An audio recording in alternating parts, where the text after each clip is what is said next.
early sunrise, the colors of the morning all inside your eyes. The world awakens in the light of the day.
Bom dia, igreja. Graça e paz, amém? Todos estão bem?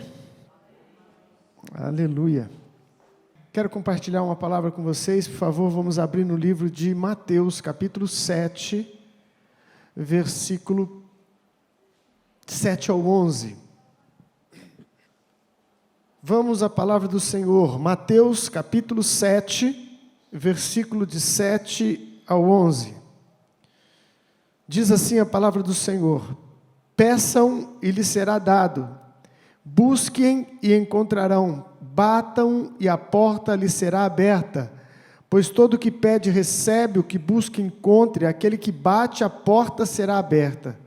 Qual de vocês, se o seu filho pedir pão, lhe dará uma pedra, ou se pedir peixe, lhe dará uma cobra?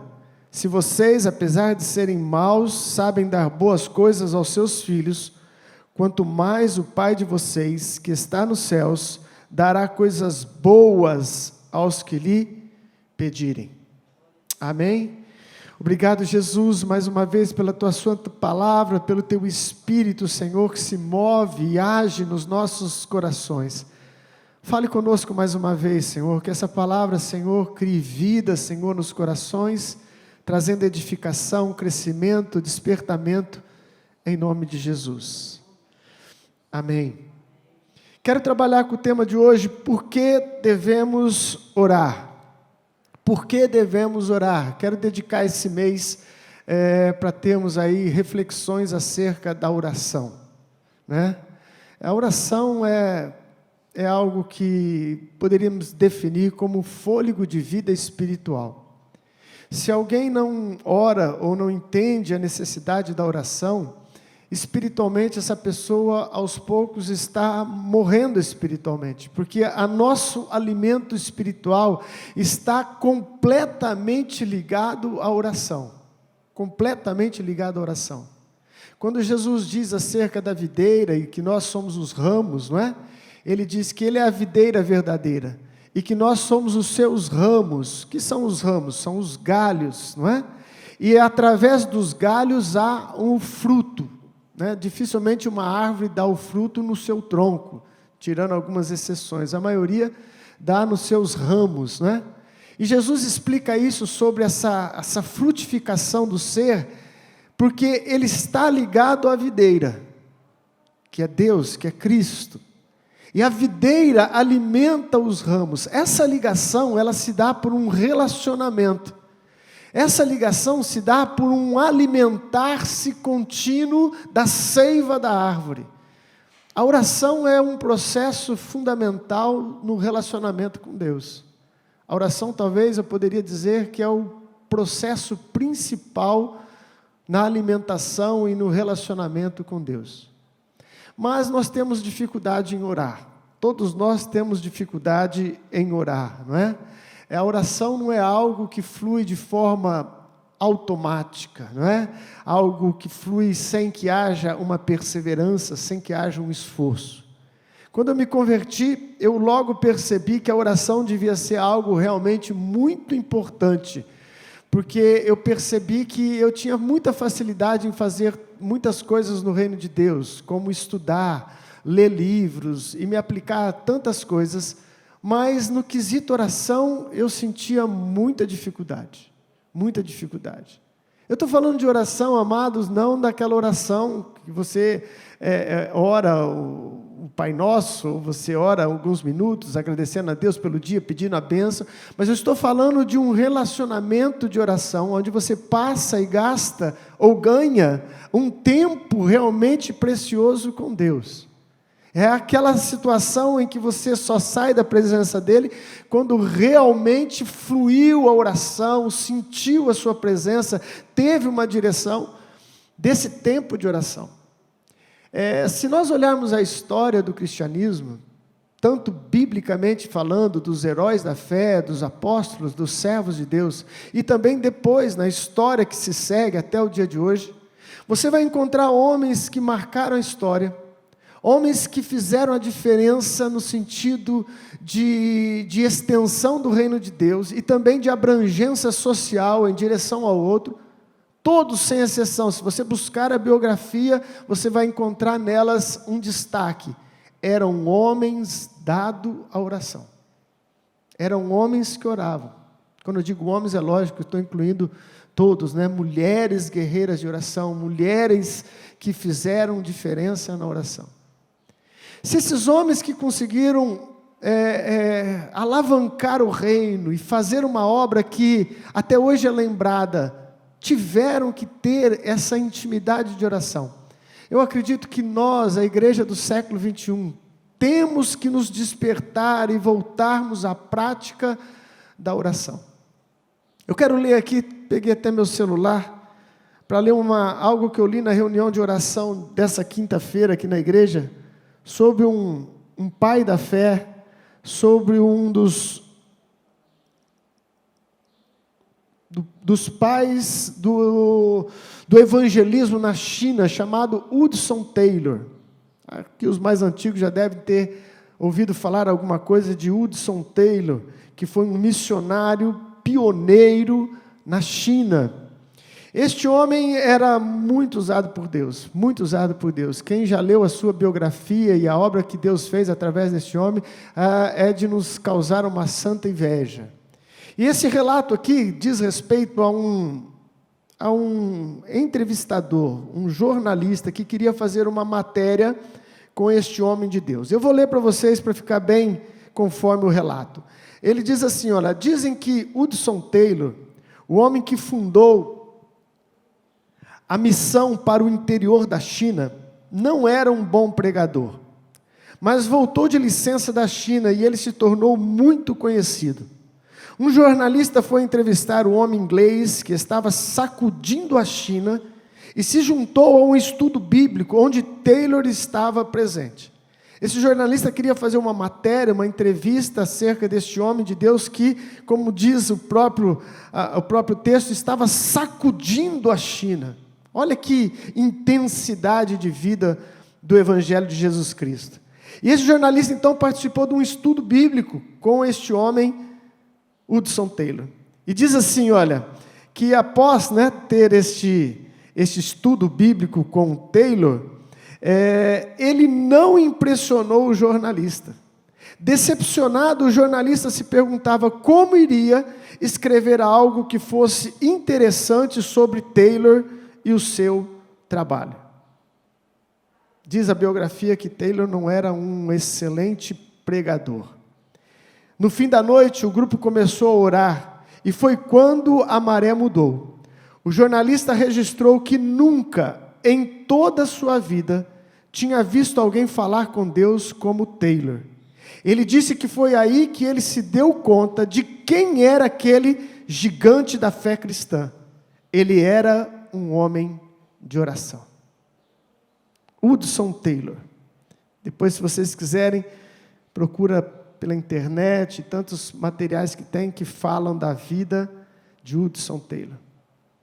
Não era um bom pregador, talvez não tinha a eloquência necessária ou a habilidade necessária para prender as pessoas em sua mensagem. Mas o homem sacudiu um país com o Evangelho de Jesus Cristo, porque era alguém que tinha vida de oração. E é isso que eu quero me propor aí durante esse mês, estar contagiando o seu coração acerca deste tema tão importante que é oração. Por que temos que orar? Por que devemos orar? O próprio Senhor Jesus diz no seu Sermão do Monte que Deus sabe daquilo que precisamos antes que a gente o peça. Em um dos seus sermões mais importantes, ele revela que Deus conhece todas as coisas e conhece tudo aquilo que está no nosso coração e os anseios da nossa alma sem que a gente tenha pedido a Ele. E quando a gente olha esse texto isolado, podemos imaginar então que não há necessidade de pedir mais, porque Deus sabe e conhece todas as coisas. E às vezes nas nossas desculpas pela falta de persistência na oração, nós até mesmo falamos isso para nós mesmos, para confortar o nosso coração e a nossa alma, não é? Para que ficar aí tanto tempo? Deus sabe. Aí olhamos para o céu e falamos, Senhor, Tu sabes, né? Algumas frases que são aí chavões, né, que geralmente estão ligados a alguma deficiência nossa. Deus é mais, para aqueles, né, que não querem ter trabalho nenhum e já logo falam, não, Deus é mais, Deus tudo pode. São verdades, não são inverdades, são verdades, mas que não anulam outras verdades. Jesus disse que o Pai conhece tudo aquilo que está no nosso coração antes que a gente peça, mas o mesmo Jesus nos instiga e nos desafia a termos uma vida de oração. Nesse texto que nós acabamos de usar como introdução da mensagem, Jesus fala também no Sermão do Monte, peçam, e vocês então vão receber. Procure e vocês vão achar, bata e a porta vai se abrir. No mesmo sermão que ele diz que Deus conhece, ele fala, vocês precisam pedir, vocês precisam orar. Tiago, no capítulo 4 da sua carta, no versículo 2, ele diz assim, vocês não tendes nada porque vocês não pedem. Então, por que isso? Se Deus conhece, por que eu tenho que orar? Eu quero destacar nessa primeira mensagem pelo menos 3 verdades, 3 princípios acerca da oração, que deve aí incomodar o seu coração e te desafiar a começar a orar. Amém? Primeiro princípio importante, por que eu devo orar? Porque oração não é uma opção, mas é um mandamento de Deus. É uma ordem que Deus nos dá acerca da oração. E eu acho isso interessante porque nós somos muito hábeis em apontar falhas, né, ou encontrar pecados, e até mesmo julgar de forma quase que, né, sem chance alguma, as pessoas que cometem alguns tipos de pecados, não é? Mas eu também não sou daqueles que acham que pecado é uma coisa só, não. Eu acho que tem diferença, sim, de pecados para pecados, não é? O que não tem diferença é que Cristo deveria morrer, mesmo se fosse uma pequena ofensa, ou uma grande ofensa, porque a morte de Cristo nos liberta e nos perdoa e nos salva de todo tipo de pecado. Então, nesse aspecto, não há diferença de pecado. Você cometeu um pecadão, foi salvo pelo sangue de Cristo. E você que cometeu uma pequena ofensa, também precisaria ser salvo pelo sangue de Cristo. Mas existe sim diferença de pecado. Mas existem alguns que são expert em apontar o dedo e julgar pecados como o adultério, que é um pecado muito sério e que traz implicações, né, na sua vida familiar, na sua vida pessoal, e sem dúvida alguma um pecado contra Deus também, não é? Mas sim, o adultério é um pecado sério, e alguns pecados a gente fica muito atento, está sempre pronto para vê-los e logo darmos uma sentença.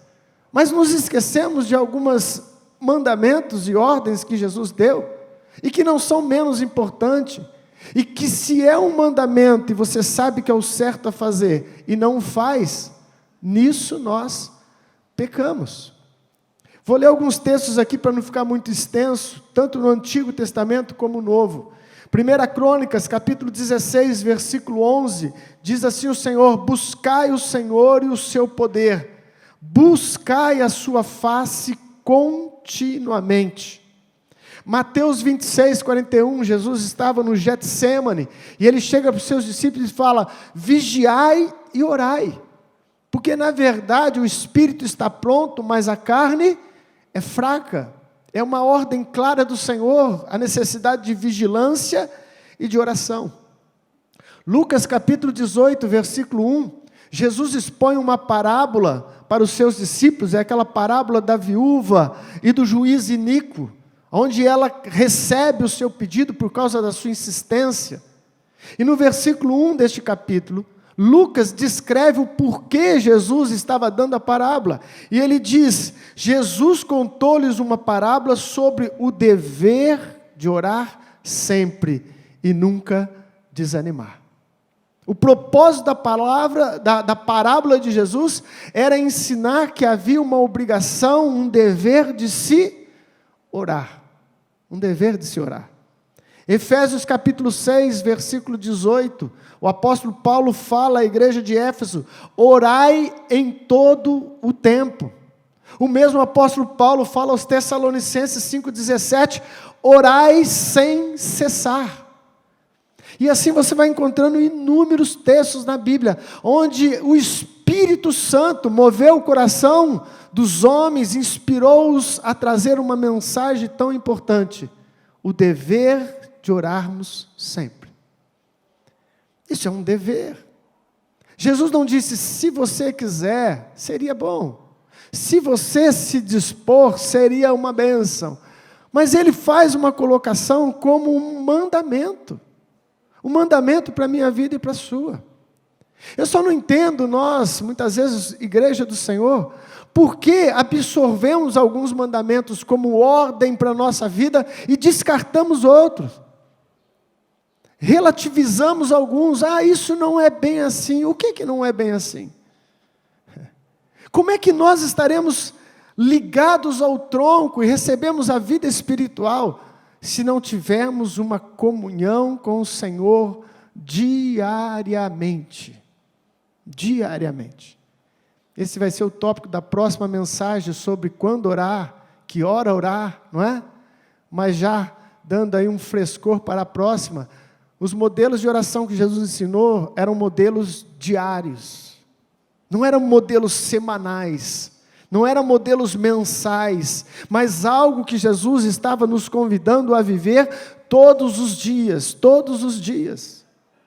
Jesus, o Filho de Deus, que nasceu de uma forma especial, pois nasceu sem a mancha do pecado, não foi concebido por uma relação sexual normal, mas nasceu pelo Espírito Santo, mas homem, 100% homem, Jesus não se deu ao luxo de viver uma vida separada da oração.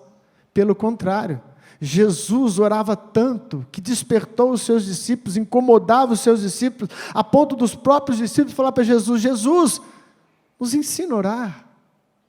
Nos ensina a orar, Jesus, nós precisamos disso. Muitos são os textos que falam: antes que o sol nascesse, Jesus já estava em oração. Muitos são os textos que falam que Jesus passou a noite em oração com Deus. Oração é o nosso dever. Oração é um mandamento. E eu me preocupo porque João, no capítulo 14, versículo 21, esse texto vai ser projetado aí para você acompanhar comigo. João 14, 21, há uma declaração de Jesus que diz assim: quem tem os meus mandamentos e lhes obedece, este é o que me ama. E aquele que me ama será amado por meu Pai, e eu também o amarei e me revelarei a ele. Quem tem os meus mandamentos e os guarda, os pratica, esses são aqueles que demonstram amor pelo seu mestre, pelo seu Senhor. É muito bom cantarmos louvores ao Senhor e dizermos: Jesus, Tu és a razão do meu viver, Jesus, Tu és a pessoa mais importante no meu ser, Jesus, eu Te amo. São expressões que são verdadeiras, podem ser verdadeiras, mas a prova genuína do nosso amor para com o nosso Senhor é quando obedecemos os seus mandamentos. E oração é uma ordem, é o dever de orar. Mas é uma luta muito intensa nessa área, eu reconheço isso, meu querido. Há um impedimento, há uma força da carne que milita contra, há um império das trevas que milita contra a oração. Porque a oração não é o poder, como às vezes nós falamos, né? A oração, tem poder na oração. A oração é a comunicação com aquele que tem o poder. Amém, igreja? É como se você, um exemplo para você entender, você estivesse enfermo, e então você pegasse o telefone, você tem um médico na família, então você liga para ele, e fala com ele: estou sentindo tal coisa, assim, assim, então o médico te fala: olha, você deve comprar o remédio tal, e tomar. Aí você toma o remédio, e o remédio realmente ataca o problema, e você recebe a cura, recebe o alívio. Aí você vai dizer o quê? Que o telefone tem poder? O telefone não tem poder. O telefone foi o mecanismo que você se comunicou com aquele que poderia resolver o problema. A oração é este mecanismo que nos une àquele que é o poder, Jesus Cristo, Senhor. Mas se não houver essa ligação, dificilmente vai haver este alimento da seiva, este alimento que vem do alto, este alimento que Jesus falou: eu me manifestarei a Ele. Portanto, amada igreja, entra na batalha da oração. Rompa com os laços da carne que são naturais e interferem não só na sua vida, mas na vida de todos nós. Na vida de todos nós. E não é só a igreja metodista renovada, é todas as igrejas. Não é? Todas as igrejas dizem que as reuniões de orações, são as reuniões menos frequentadas. E quanto maior a igreja, talvez um número maior de pessoas, mas sempre a comparação será a minoria. Será a minoria. Porque é uma batalha, mas temos que lembrar, é uma ordem do nosso Senhor. Amém? Segundo aspecto que eu acho muito interessante e muito profundo é entendermos por que Deus age somente quando nós oramos. Segundo ponto acerca da oração, por que devemos orar? Porque Deus não faz nada a não ser em resposta à oração. Essa frase não é minha, essa frase é de John Wesley, ele quem disse isso, que Deus nada faz senão através ou em resposta à oração do seu povo. E é uma frase forte, algo que a gente tem que absorver melhor. Quando nós falamos que Deus nada faz senão através da oração da igreja, pode nos dar a impressão de que nós estamos limitando a ação de Deus e que Deus está, de alguma forma, preso à minha oração. Não é isso. Não é que nós conseguimos manipular Deus e Deus só fará exatamente se eu orar. Deus é soberano e sempre o será, meu querido. Se Ele quiser agir, como diz a sua palavra, agindo Deus, quem impedirá? Não é? De forma alguma estamos com essa frase querendo roubar ou tirar a soberania de Deus. Mas nós temos que entender este princípio, porque ele tem base bíblica para que possamos compreender. Deus nos deu a cada ser humano o livre-arbítrio, que é uma dádiva de Deus. É uma dádiva de um Deus que é amor. Só pode ser uma dádiva de quem é verdadeiramente o amor. Porque alguém que cria um ser e dá a ele a liberdade de querer amar aquele Criador ou não, só pode ser alguém que é amor. Não é verdade?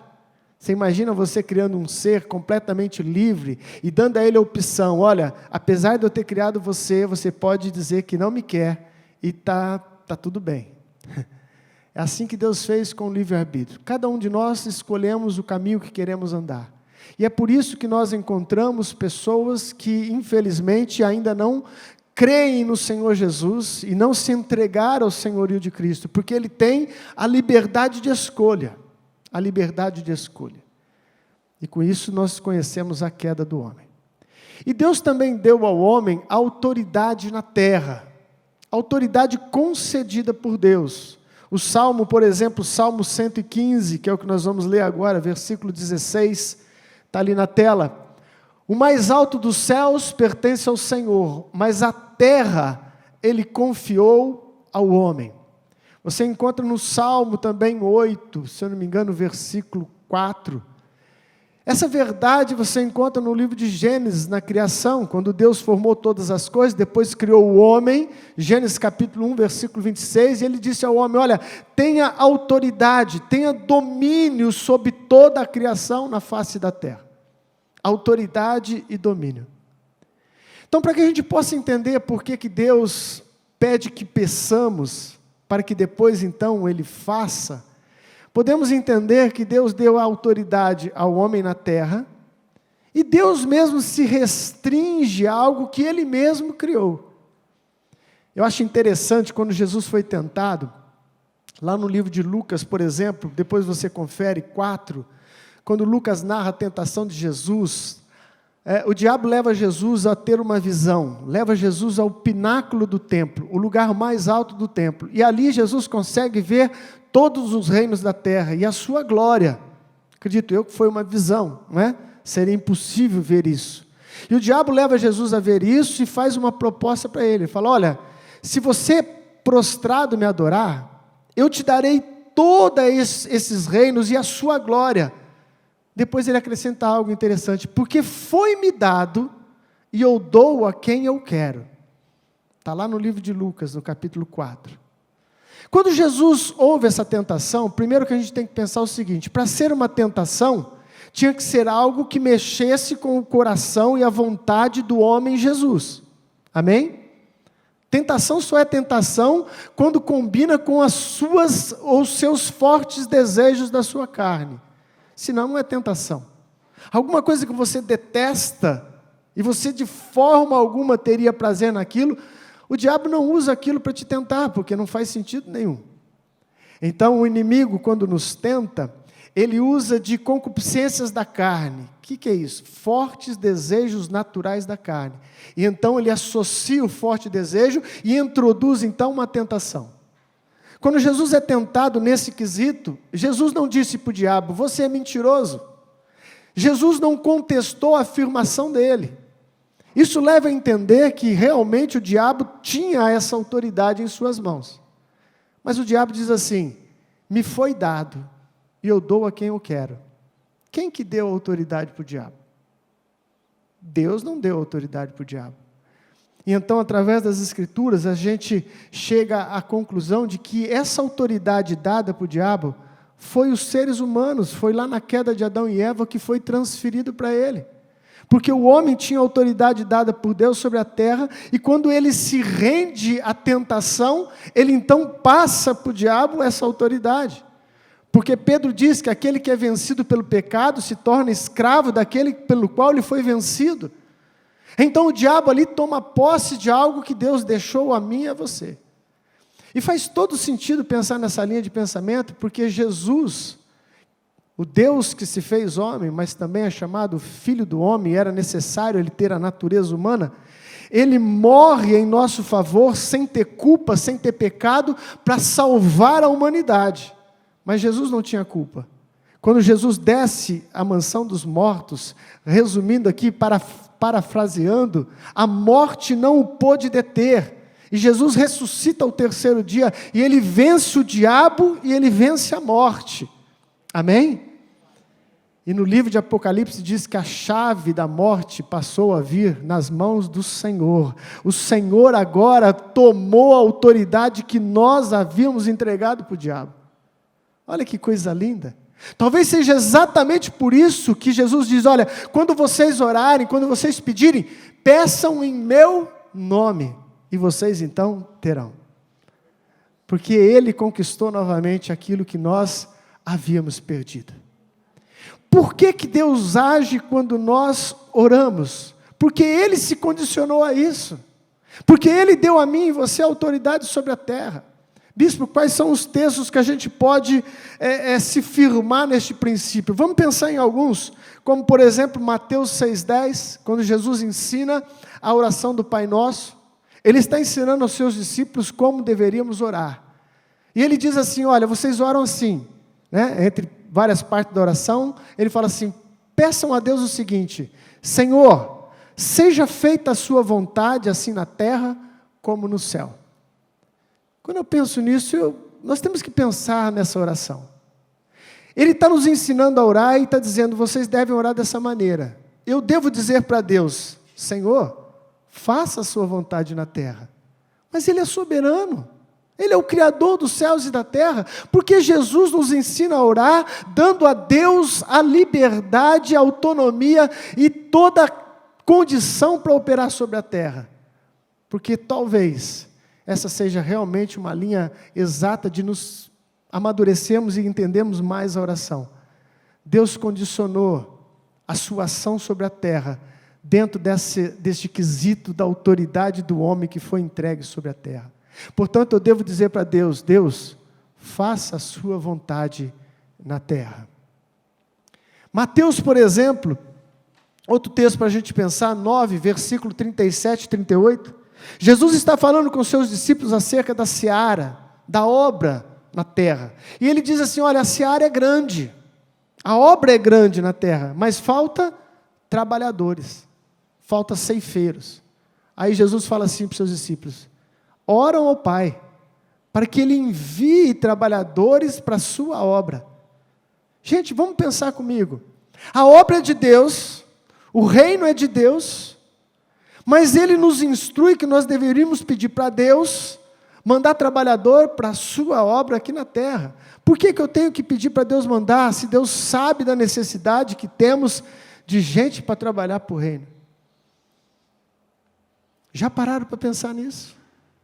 John Wesley não teve essa frase do nada. John Wesley era um erudito na palavra, um homem que marcou o seu tempo, um homem cheio do Espírito, que revolucionou um país todo. E ele diz, Deus nada fará se não for através da oração da sua igreja, do seu povo. Portanto, por que devemos orar? Porque Deus conta com a nossa oração. Deus conta com a nossa intercessão. No livro de Gênesis, nós encontramos muitas vezes homens intercedendo. No livro de Êxodo, nós encontramos Moisés intercedendo quando Deus se ira diante do povo, quando o povo constrói um bezerro de ouro. E Deus retém a sua ira, e Deus retém a sua mão, porque Moisés clamou em favor do povo. Portanto, Deus nos deu um grande poder e um grande ministério, que é o ministério da oração. E que nós ainda não estamos entendendo profundamente, porque se estivéssemos entendendo profundamente, faríamos mais uso dessa autoridade que o Senhor nos concede. O apóstolo Pedro, no livro de Atos, no capítulo 4, versículo 6, quando há aquela questão ali sobre os trabalhos que estavam começando, assistência para as viúvas, e eles estavam ficando sobrecarregados.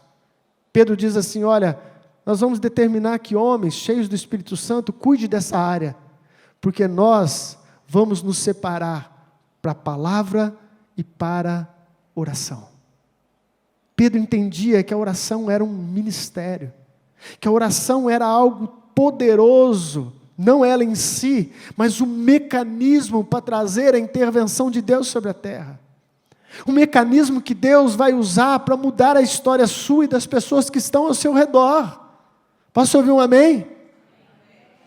É assim que acontece, meu querido. A maioria de nós que estamos aqui na igreja hoje, só estamos aqui porque alguém orou por nós. Não é verdade? Alguém intercedeu por você. Muitas são as histórias que a gente ouve de pais que oravam por filhos rebeldes, por filhos distantes, por filhos que não serviam a Deus. Em determinado tempo, acontece a intervenção divina, acontece o milagre, acontece a transformação, porque oração é um mecanismo que Deus escolheu para agir através de nós, agir através da minha vida e da sua. Portanto, Deus vai esperar que você ore. Eu digo mais, meu querido, há momentos em que Deus mesmo incendeia o nosso coração acerca de assuntos que devemos orar. Quem já teve essa sensação?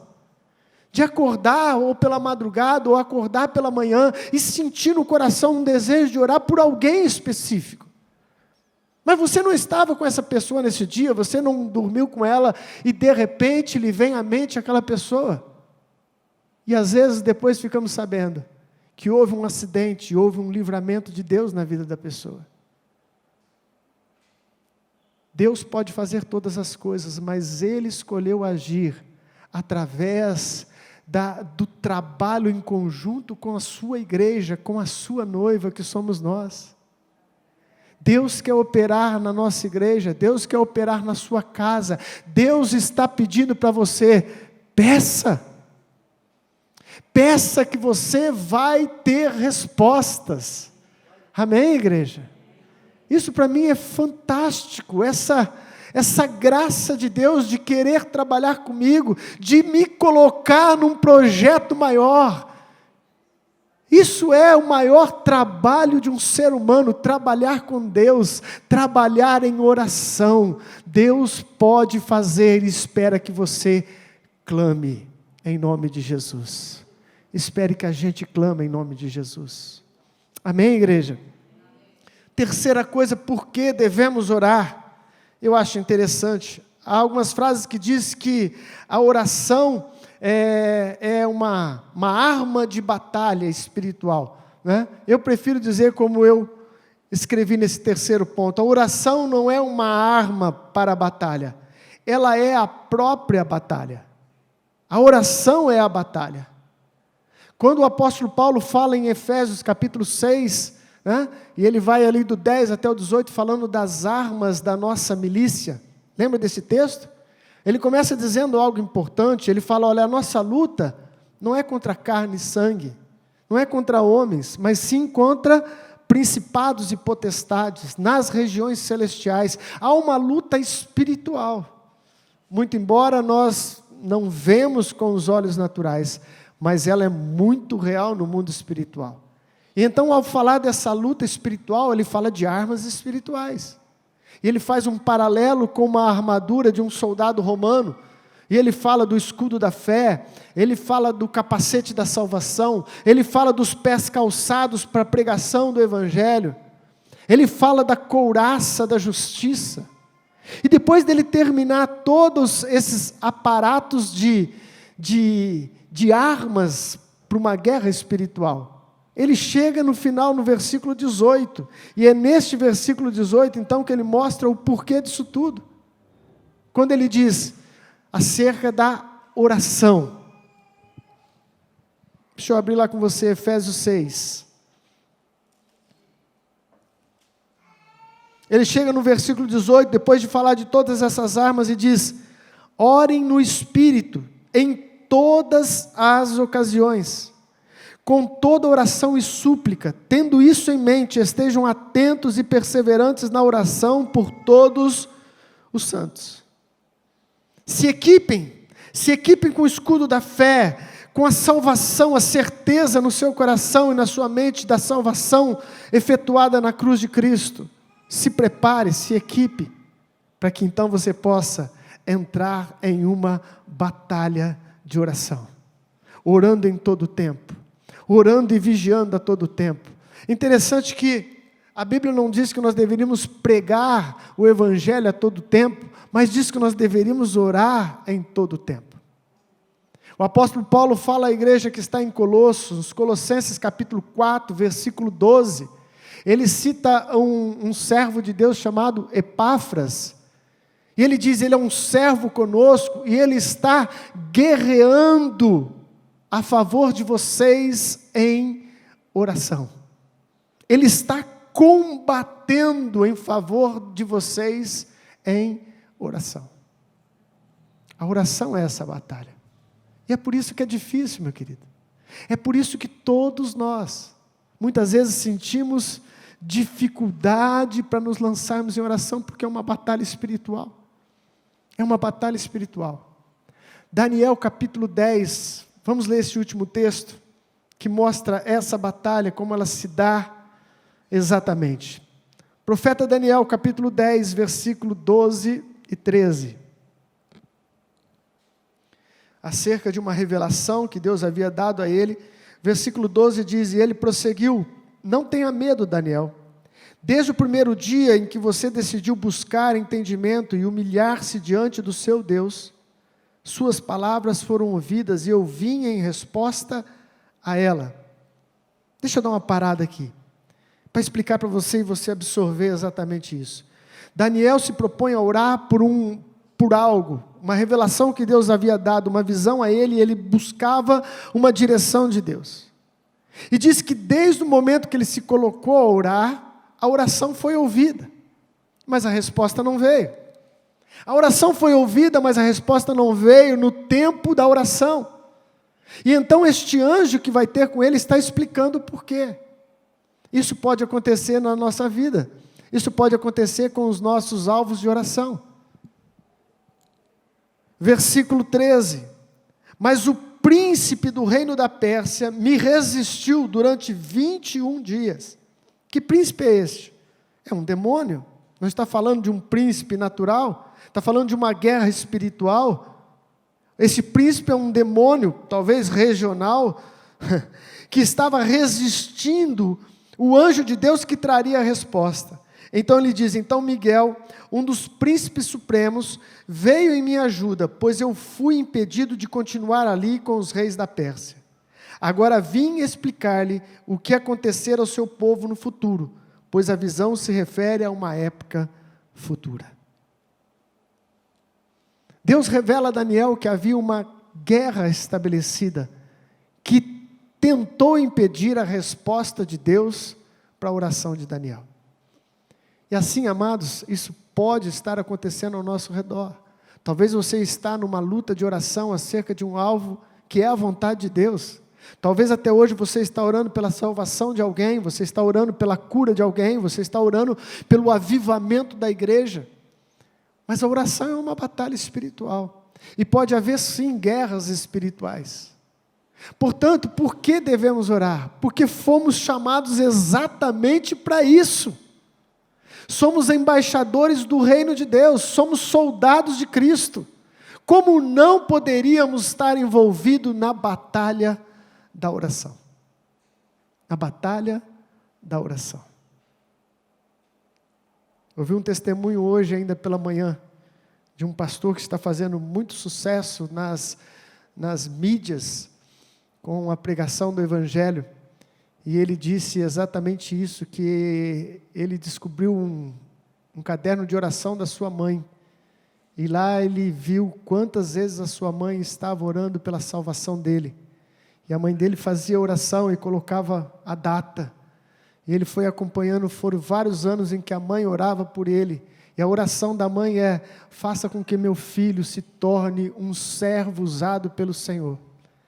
Este jovem andou como todos nós, neste mundo afora, sem conhecer a perfeita vontade de Deus, até que um dia o Senhor o alcançou. E hoje ele prega para milhares e milhares de pessoas. E ele se deparou com aquele pequeno caderno de oração da sua mãe. E disse, Deus responde às orações. Deus responde às nossas orações, amados. Talvez não no nosso tempo, talvez não do nosso jeito, mas nunca devemos esquecer do dever de orar. Nunca devemos esquecer que há um mecanismo envolvendo a oração, que Deus assim o determinou, e Deus vai nos instigar a orar, e Deus vai esperar que eu e você peça, para que Ele possa agir em nosso favor, em favor daqueles que nós clamamos. E nós precisamos entender que oração é a guerra. Sejam bem-vindos à guerra. Não é uma notícia talvez muito animadora num domingo de manhã, não é?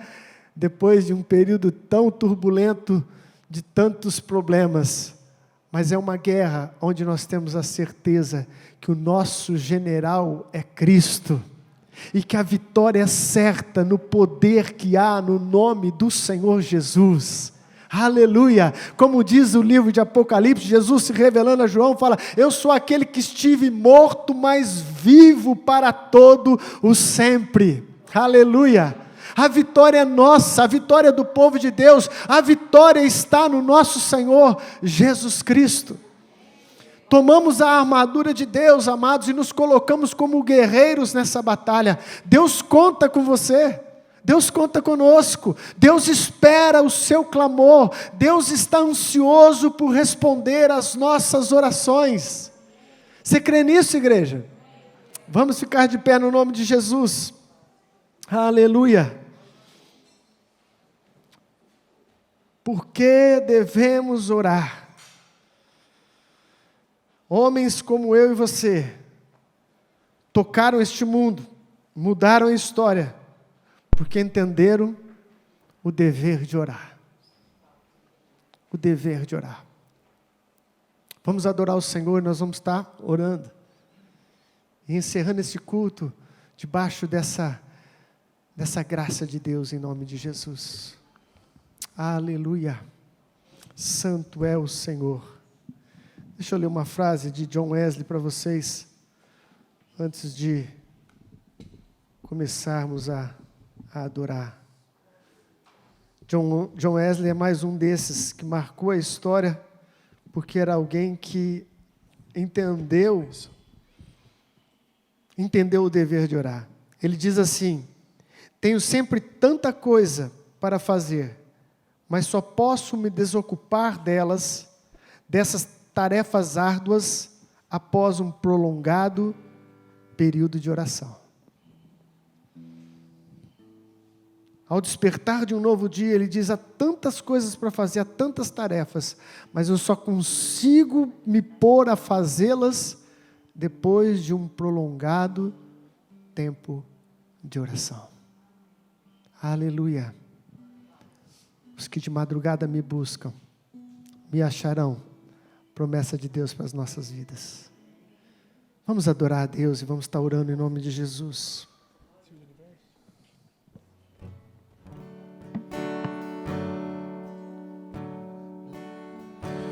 Minha vida entrego a Ti,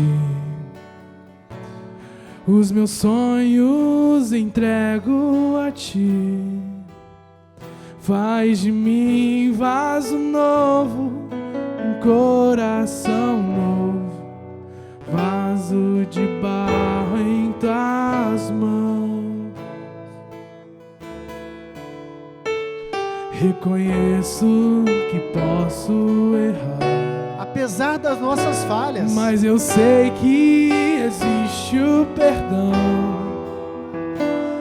É por causa do sangue que foi derramado, por causa do Seu grande amor. Tu és Senhor do universo, és o Filho de Deus, Tu és o Cordeiro Santo, morreu numa cruz. Teu sangue é precioso, venceste a morte, estás assentado ao lado de Deus, Deus Pai.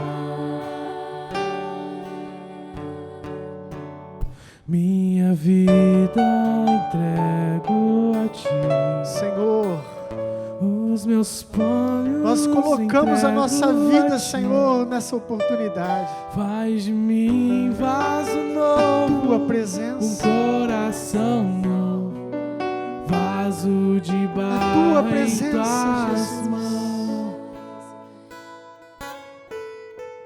Reconheço que posso Aleluia. errar, Mas mas mas eu sei que existe o perdão. Foi por causa do sangue que foi derramado, por causa do seu grande amor. Tu és Senhor do universo, és o Filho de Deus, tu és o Cordeiro Santo, que morreu numa cruz, o teu sangue é precioso. Venceste a morte, estás assentado ao lado de Deus, Deus Pai. Ora ao Senhor agora. Você deve orar, você deve clamar, você deve pedir. Pai amado, em nome de Jesus, eu te louvo, Senhor, pela Tua palavra, porque ela nos traz revelações acerca da Tua vontade, dos propósitos de Deus, Pai. Desperta-nos a cada dia, Senhor. Sabemos da luta que é entrarmos, Senhor, em oração e permanecermos na Tua presença, pois somos falhos, ó Deus, mas assim diz a Tua palavra, que apesar das nossas fraquezas, apesar das nossas lutas, o Senhor tem nos dado a graça, o seu Espírito, a fim de trabalharmos em prol do reino de Deus. Levanta-nos, Senhor, como guerreiros de oração, homens e mulheres destemidos, que conhecem o caminho aos pés da cruz, que conhecem o poder que há do lugar secreto, da oração, ó Pai, do clamor, Pai, e da busca pela Tua presença. Usa-nos, ó Deus, nesses tempos, como instrumentos do Teu reino, em o nome de Jesus, Pai. Eu oro crendo e espero em Ti, Senhor. Envia, Senhor, trabalhadores para a Sua obra. Esta é a oração que Jesus pediu para que fizéssemos. Pai, envie trabalhadores para a Sua seara. Em nome de Jesus. Amém. Aleluia. Erga tua mão para o céu, meu querido. Que o grande amor de Deus Pai, a graça do nosso Senhor Jesus Cristo e a doce presença do Espírito Santo esteja conosco e com todo o povo de Deus, hoje e para sempre. Amém. Deus abençoe a sua vida. Senhor do universo,